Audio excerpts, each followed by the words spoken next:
going on, guys? New video. Dan here, GD Speed Shop. Well, we're standing in the driveway.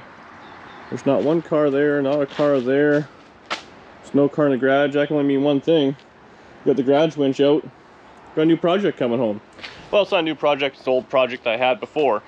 So got everything on the front street. Look at the majestic front street. It's like 1970 out there.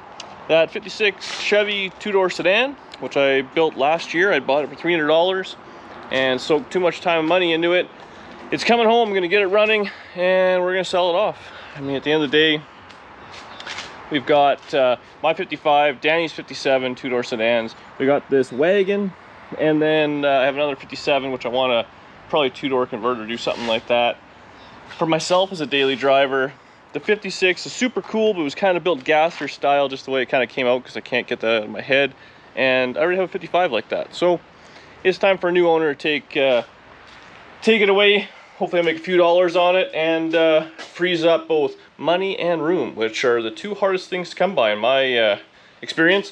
So just waiting on my buddy Mike. He's gonna be here shortly, and we'll drag this hot rod in. We'll give it a once over, see if we can get it running again. Because last time I had it, well, when we loaded on the trailer, it didn't run. Well, the old girl's home. It's uglier than I remember. Oh, she just did her slide right off in the ground, no problem. It's cool looking. I feel like everyone needs to see Mikey's socks. The epitome of fashion is Mikey. You guys know. He's spending his towing dollars wisely. Alright, well, we'll get this thing hooked up and dragged off. We'll give it a little walk around once it's off the truck. Alright, so we're doing a little inches this thing up. I feel like you're gonna need some epic theme music for this.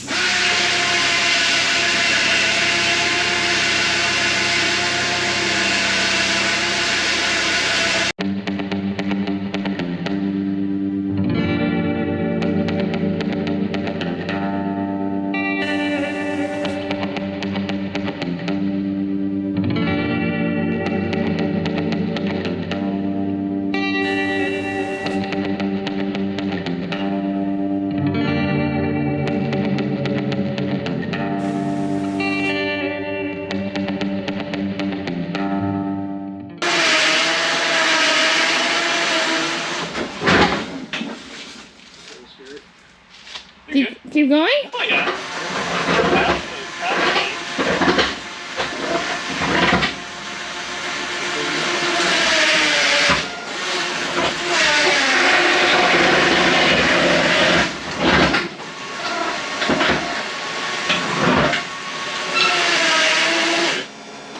Perfect. Parked to the style. We got, yeah, it's like hard parked. That turned out sweet. I'd show my face was too sweaty. We did way worse before. Jeez Louise, you two. We'll suck this thing over and it'll be perfect. We're gonna have to work on this side. We'll just show this side off first. Alright, see you in a bit. Alright, my buddy Mikey's gone. I got the car in the garage.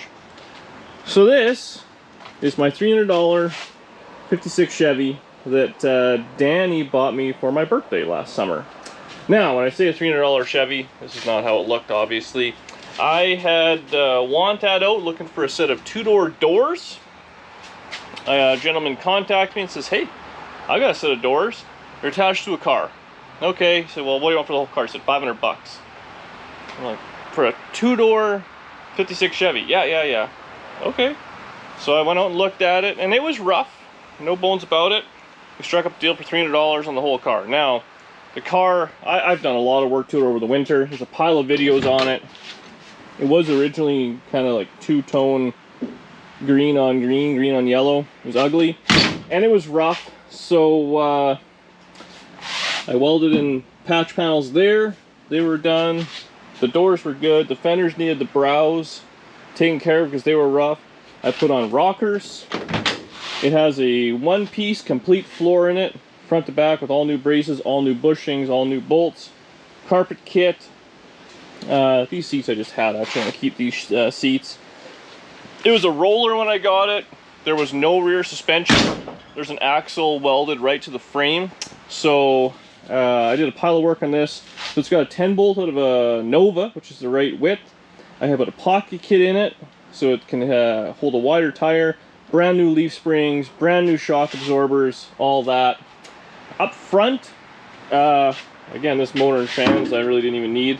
It's a 400 small block, obviously with a tunnel ram and a turbo 350 shift kit and high stall. I put this in here, I don't know why. It was a motor I just kind of had and I wanted to make it run and drive. I was originally going to sell this thing as a roller, but as I think about it more, I think I might just rob the parts I want off of it. So I think I'm going to take the intake manifold, the aluminum water pump, the valve covers, and just put some stock stuff on there and send it down the road that way as a runner driver. I rebuilt the entire front suspension, so it's got all new, brand new bushings, ball joints, shocks, all that sort of stuff. It's upgraded to disc brakes, dual master cylinder, all new fuel lines, has a brand new fuel tank in it. Yeah. Inside, I got most of the trim I tracked down, so it's a 210 model. It's got most of the trim. I have a hood for it. Don't worry, it sat outside, but I had a bag over the carburetor strapped down, and it had a car cover, which is in the car, on it, so no water got in there. But I have a hood for it. I have bumpers. I think I have most of the tail lights. I have all the trim. So the plan is, well, today we're going to get it running. Last time I had it out, or was trying to get it out, it wouldn't run. It has all the factory wiring, which I bypassed a lot of it just to get it running. So we'll see what the deal is there. The trunk floor I never even touched. It's pretty solid. Oh, there it goes. Tail light right there. Just the corners need a little bit of love, but that's it. All the work I did to this thing, I didn't paint one thing. It's all, you can see what's new and what's original, and I want to do that because I wasn't planning on ever keeping this car. It was just something that I couldn't pass up. A $300 56 Chevy, you can't let go. So that, the motor and trans, again, that popped up. I basically saw a tunnel ram, so I bought the whole thing. The seats came up. All these little, everything just kind of found me. Someone sent me a random message on Facebook that they were selling 56 trim and stuff, so I went and bought everything they had. So I got all that. I mean, it's a really complete car. I got the glass sent to it from my buddy Josh, Shade Tree Mechanical, so that's all, you know, freebie glass. So it's a really solid, good builder. Like I said, I just don't need another good, solid builder. I have enough. Originally, I was kind of gonna, you know, work on this thing and all that. Then that damn wagon showed up, and you know what? I want a 5.67, but the 6 is going to be a long roof. So that's where we're going to go. But I'm going to get the cars back in the driveway. We're actually going to go dump Danny's car in storage at some point today. So we'll probably end the video like that. I'm thinking I want to put a battery in this thing, put some gas down the carburetors, and then let it go. Like I said, the tunnel ram, the problem with the tunnel ram, they're awesome, and they're a lot of money if you want to buy one, but they don't make any difference in the value when you're selling a car. I mean, the intake manifold, set of carburetors, and this fancy little distributor is every bit of $1,000. And these are actually nice carburetors. They were brand new, rebuilt when I got this thing last year. So I'm thinking these carburetors might be good on the 55 if I don't go fuel injection. They're a little bit more tunable, and I have all the stuff for them versus those 450s, which I don't have much for them. So that's the plan. We're gonna get a battery. Oh, there's a battery there. I'll put it on the charger, let that charge, get some fuel in it. It was popping and banging, so I might just put a set of spark plugs in it just so it runs and drives, or runs. It was leaking transmission oil, I noticed, so we gotta get some tranny oil and transmission, which I don't know if I have any. I might have to go pick some up. And then maybe do a burnout or something stupid like that. And then start assembling it. Good plan. Okay, so a little update here. Tell them what happened. I filmed this once and I forgot to hit the go button, so this is round 2. We got a thing up in the air. The starter was making a growling noise last year, and so it did it again this year. So I put another shim in it, the noise got worse. It's all the shims I have, so I took all the shims out, and the growling got slightly better. So it's still wrong, but it's as good wrong as it can be. We have one carburetor off. I'll show you that in a second. This one was okay. It didn't have an accelerator pump, so I just kind of worked it back and forth until it let go, and must have a little dirt in there from sitting, so that one's good. What else we got going on here? Yeah, so the carburetor, like, it is brand new and clean and all that stuff. So the problem we had was the needle and seat. It was letting fuel past. Now the little fitting right there had a little has a little O-ring or gasket in there. It was just loose, so I cleaned it all up, I tightened it, and it's good. So the needle and C was working, but right there, fuel was pouring out, unfortunately, causing it to overfill the float bowl and then dump straight down the intake manifold. Now I changed plugs as well. They looks like 2 of them were like clean, like they weren't firing at all, which I know is shocking considering I used nothing but the finest leftover spark plug wires I had. So that's probably not great on the set of plug wires. Yeah, I'm gonna take the distributor cap off because just make sure there's not a lot of water or anything in there. It's got no hood on it. It was car covered, but again, water and ignition don't go well together. Take that apart, blow it all with air, make sure it's cleaned, and then it should fire up, I'm thinking.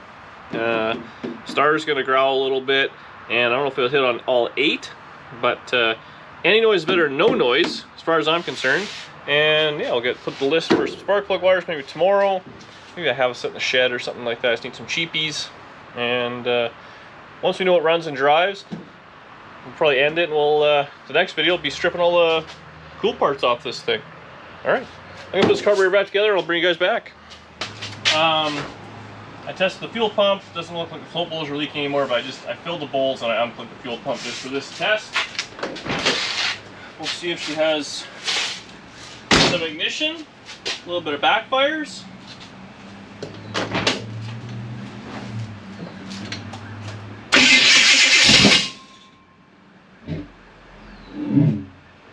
Weird.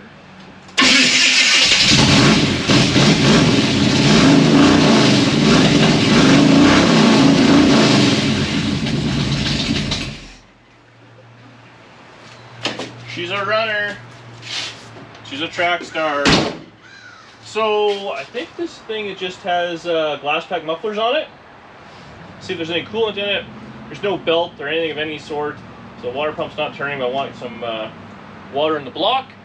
So maybe we'll go for a little tour under this thing real quick, and then we'll drop her down, fire it up, and see if it moves under its own power. Oh, transmission oil, we have to do some of that. Okay, so we're just gonna do a quick tour under this thing. We gotta go pick up some transmission oil. And at the same time, we're gonna go drop Danny's car off in storage because we have 1, 2, 3, 4 Tri-5s here. You can only have 3 at a time. It's like gremlins. 4 becomes a problem. So underneath here, so we got brand new brakes, rusty from sitting. All new control arm bushings. Look, they're still loosey when I didn't even tighten it all up. Otherwise, we got brand new headers. This is actually a high stall converter I put in. Ooh, that's hot. And then the exhaust is literally just a set of bullet mufflers I had. It's got a, transmission crossbars put in, 10 bolt, all that sort of stuff. At the back, hopefully you can see it, but I lowered it 2 inches, all brand new hardware. The leaf springs are moved inbound, so they're inside the frame, which is a nice little option. We have an electric fuel pump back there, and a brand new fuel tank. But most importantly, brand spanking new floors. I think I did, yeah, no I did toe boards as well. I bought that panel. Wow, I really went all out in this thing. This is a nice car. And the nice thing with this California frame, so it's one box piece. It's not 2 pieces together. But yeah. I gotta figure out what the transmission leak is before I drop it down too. It's just a pan, or it might be the dipstick tube, something like that. So I might need a little bit of silicone, a little bit of transmission oil before it moves. I don't want to drive this thing low on fluid. That's hard on stuff. So we'll go on a little test drive. Danny needs gas in her hot rod, and then be back. We'll drop this thing down and see if it runs and drives, or rolls under its own power, I should say. See you in a bit. All right, so we're rolling to go dump Danny's car off in storage for a little bit. So she's driving, of course. We gotta stop and get gas, and I gotta do the gas because she doesn't know how. I don't know if you can tell or not. She's got the blinker on. Tri-5s don't have self-canceling turn signals, and her memory ain't so good. Look at how small she looks. And with the big old steering wheel, you barely see over. She's like a little old lady. But you can see the blinker going. Anyways, we'll get some gas and we'll go to the storage unit. Should be a good time. There's actually a cool Mustang that was there last time. Maybe we'll go check that out too. Alright, so we got the old hot rod dropped off. Hey, I've never run into this guy. he's got lots of cool stuff. This Mustang just showed up not too long ago. It's like a 68 California plates. I like it. Anyways, we'll see if I get home. Why wouldn't you just have me film that for you? You were texting. Oh, yeah, fair enough. See you in a bit. Alright, we're back from the storage yard. Dropped her down the wheels. Put some transmission oil in it. What else did I do? I think that's about it. Nothing really happened there. So, we're gonna fire it up. Oh yeah, if I put water in the radiator, I forgot. Junk, so. At least I had coolant in it over the winter time. That was smart of me. But I'll fire it up, put a little bit of heat in it. See if it has the gears forward and back. Make sure it has brakes. Make sure it has all those things I stored it with. Hopefully it still has right now, right? And then I think I'll probably hose it all down. I've got the hose out and everything. And then put it back in overnight to dry. And we'll start dealing with it tomorrow. Pulling out what I want and you know, putting it back together, making it look nice, and yeah. Yeah, a fun few videos. Nice little 56 Chevy. I love these things. I wish I could have them all. Stupid bills. Okay, let's see if it runs. My seat is held up by a block of wood. I feel like you in this, I'm sitting so low. You know what? If only the battery was hooked up. That was a test. I'm glad you saw that. That would have been embarrassing if I wasn't doing that on purpose. Oh, that was for my benefit. Well, just, you know, just so everybody knows, if a car's been sitting for a while and you're unsure of it, you want to store with the battery disconnected. You don't want any electrical fires or anything like that. You know, make sure everything's fused, but just in case, there you go. He forgot that he unhooked it. I didn't forget nothing.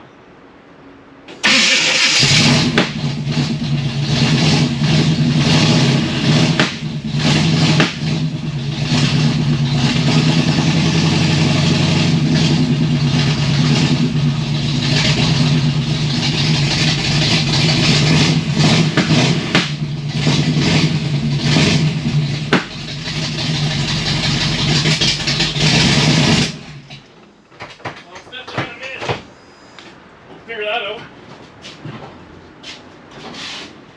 Well, what do you think it was? Sounded that sidey. My right ear hurts. One of these is. Oh yeah, she cold. So it's missing on cylinder 8. So we'll do a little tracing on that. Also, what's all this? That's coolant. It's leaking. Okay, we gotta see what we can do there. We'll be right back. So, obviously this thing was popping and banging like crazy out the exhaust. The driver's side bank was all fine, all the headers were hot. The passenger side, cylinder 8 was cold. So I checked it with a test light. It has spark, well at least the wire did. So I was like, oh god, it's a dead hole, but I just cranked it over and it's got like 150 PSIs, so that's a weird one. See if we have a different plug wire, or maybe the cap's not happy or something like that. That's new. It was doing that last year too. It was popping and banging. And I thought, it's just the tune-up or a bad plug wire or something like that. But I guess I never did that. So I'll have to think about that for a little bit and see what I'm going to do, because I think it should just work. I got another plug wire going to slap on there. Brand new plugs. The distributor's brand new. Obviously the other ones are hitting. There's no issues there. But it's got a dead miss. Weird. Okay. Welcome back to my hell. So, I think I got the motor ignition thing figured out. We have other problems. So, the first thing I do when a car isn't run right is I check someone else's car, you check the firing order. I didn't do that. It was wrong. I had 6 and 8 reversed. So it should probably run great, right? Well, the starter is just tearing up at this ring gear, and I was trying to shim it with washers, just absolutely everything I could. And it wasn't happening. Oh, look, you know how nice these headers are? So funny story about these headers. I bought these headers for like $100, and I was talking to the guy about Tri-5 Chevys, and then he says, oh, I got a Tri-5 wagon. That was the trip that was only supposed to be We'll just be there for 5 minutes and then we'll go home. It was supposed to be a quick trip. I ended up driving like an hour and a half out of town. We looked at a station wagon, bought it, brought it home. So that was an expensive set of headers. Anyways, I want to show you the problem I have now. The ring gear in this thing is schmangled. You know, hold this for a second while I muff up. You gotta muff up, guys. Wrap your tool and muff your ears. So the ring gear is all kinds of foobar, and these 400 small blocks are unique. I think I have a spare one though. Anyway, so look at this thing wobble when I hit the trigger.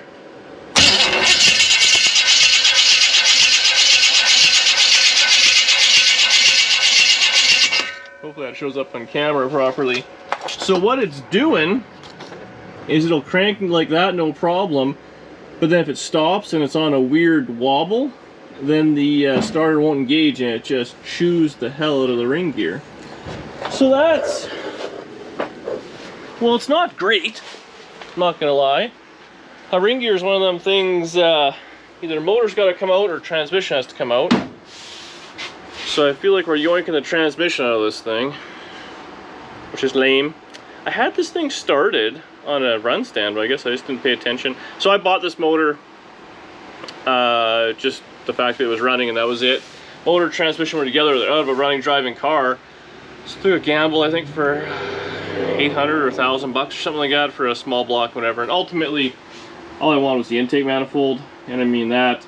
And these parts, a tunnel around, a couple carburetors worth 500 bucks. So I thought, how wrong could I be? I don't know. If I actually get it running, it's probably not a bad little motor for somebody.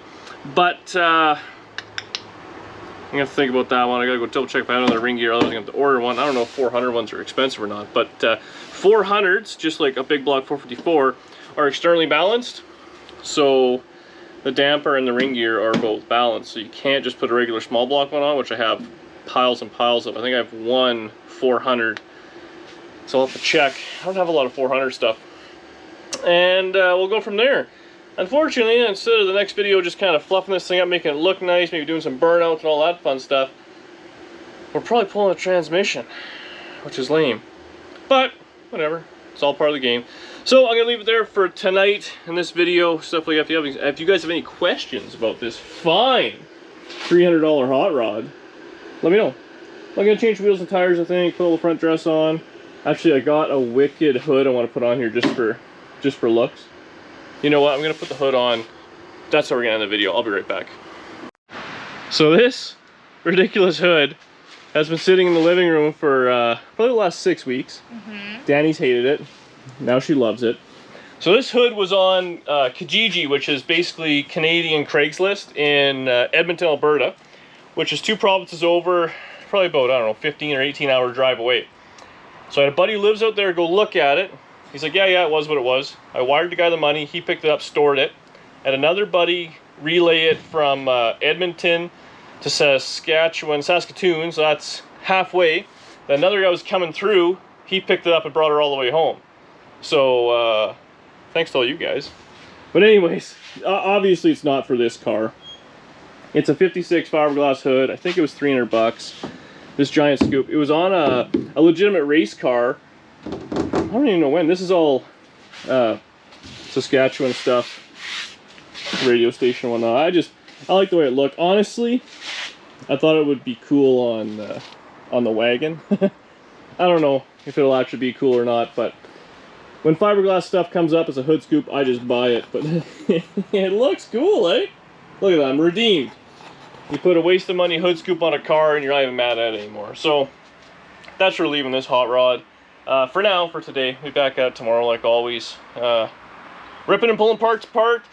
See what we can do, see if we can get it running, see if we can get her back on the road and into someone else's hands and they can take it home. Yeah. Thanks for watching, guys. Hopefully you enjoyed it. Leave a comment below. Like I said, if you guys ever seen ring gear like that, let me know. That's new to me. I never thought to put it on a flat surface and make sure it wasn't all oblong and warped, but lesson learned. All right. See you guys on the next video.